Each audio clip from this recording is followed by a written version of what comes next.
Hey everyone, Dr. Chris Fox here with Student Physical Therapist. For this month's Insider Access, I wanted to go over uh, how tibial internal rotation can be incorporated with patients with knee injuries and possibly more. So, in physical therapy school, they do a good job teaching the biomechanics of the knee, particularly that knee flexion and extension has tibial internal rotation and external rotation occurring with it. Uh, with respect to as the knee flexes, the tibia should internally rotate slightly, and as it extends, it should externally rotate slightly. Now, these aren't motions that typically happen voluntarily on their own, but they are motions that do happen and are required for proper knee flexion and extension motion and function to occur. What this means clinically is that if a patient were to be lacking in one of those motions, it could potentially uh, contribute to why they might be experiencing pain or difficulty or with whatever their complaint is. What made me want to actually talk about this post today was in the last week, actually, in reality, Thursday and Friday, I had four patients that I evaluated with knee pain. And by coincidence, they all presented with what historically I might have called a meniscus injury just based upon presentation. However, they did not have many of the uh, meniscus cluster coming up positive, that being pain with knee flexion over pressure, pain with knee extension over pressure, joint line tenderness, positive McMurray's, and history of joint locking catching. I think maybe just one or two were positive on each of them. What was common, what made me want to actually talk about this today was they all had pain with either a single leg squat or bilateral squat, uh, or stiffness, like some sort of complaint that brought them in. And they all appeared to have a tibial internal rotation deficit on that side. And once repeatedly loaded, the symptoms either completely went away or significantly diminished just from a single bout of repeated motions.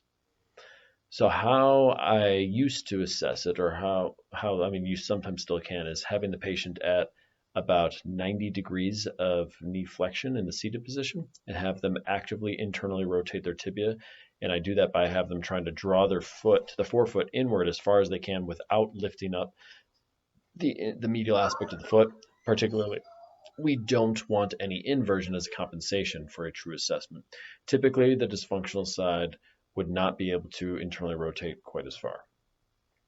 The way that I look at it now more often is I have the patient in supine and bring the leg into the 90-90 position. And then while maintaining neutral dorsiflexion, I will passively internally rotate the tibia through the foot. Again, watch out for any inversion as that compensation will kind of bias you a little bit. But if you can maintain neutral, then you can get a more accurate assessment as to why they are developing that pain, basically, or why they might have some of that dysfunctional motion.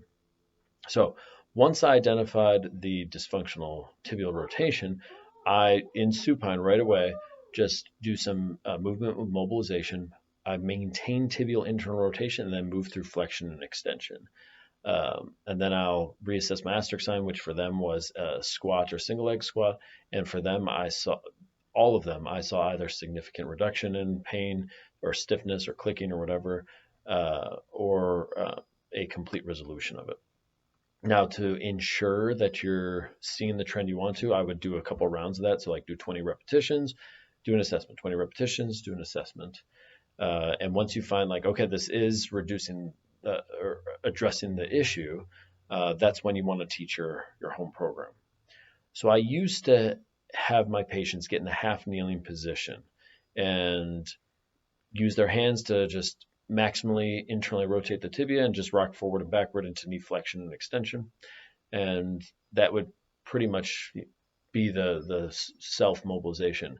I find now I just have my patients get their foot onto an elevated chair or stool or something so that they don't have to actually be kneeling on the floor, and it works just as well, if not better, because they're more comfortable. Now, the hardest part that people will have with performing this technique is just not being able to get the grip and create the same torque that you're able to as a therapist. So what I will recommend to my patients is use some of those rubberized grips that some people might have to kind of loosen up a tight jar. Because typically someone has something like that at home, or you can find one at like a Walmart pretty cheap. I mean, if they're wanting to go the official route, you can get a mobility band off of Amazon. I know when I got mine, I think they were like $20, but odds are nowadays that sort of thing went up just because they've gotten more popular. But yeah, they can use that to kind of really squeeze as hard as they can just below the popliteal fossa and maximally internally rotate the tibia, kind of using the skin to drag, increasing the force. And while maintaining that internal rotation, you're going to rock forward and backwards into knee flexion and extension. Now, don't let off as you move back away from flexion, but maintain it throughout the motion, and you'll see the best result with that. I've had my own personal success with this. I used to get this clicking in my knee when I do a back squat, just like click, click, click, click, up and down every time. And what I found is I was dysfunctional in my tibial rotation on that side, so I would just do a self mobilization before and would take care of it completely.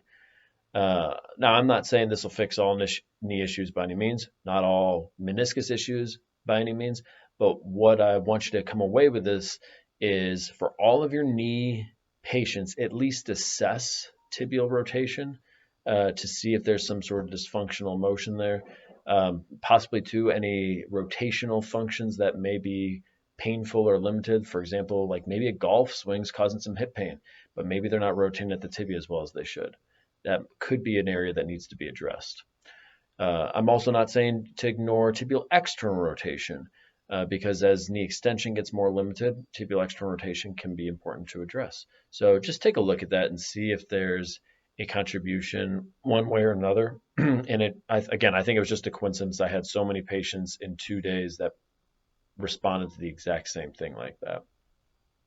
So let me know if you guys have any questions on tibial rotation, how it can be used or should be used in the clinic. And then as a heads up, I believe finally in the next month, our Jim and my book on treating and examining tendonitis should be released finally. I believe we'll have both a PDF copy and an actual hard copy. But keep an eye out for that. We'll be sure to let you guys know. And as always, guys, let me know if you need anything.